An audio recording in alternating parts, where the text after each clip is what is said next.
morning, second graders. It's Miss Erickson here. Today we're going to talk about the short A sound.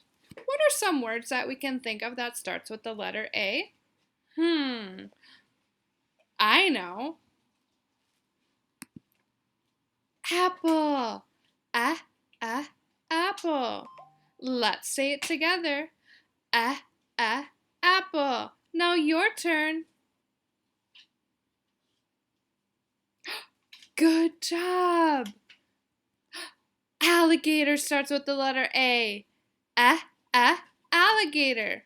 You say alligator. Let's hear you. Good job. Ant. Ant. You say ant. Ant. You guys did a really good job today. I'll see you later.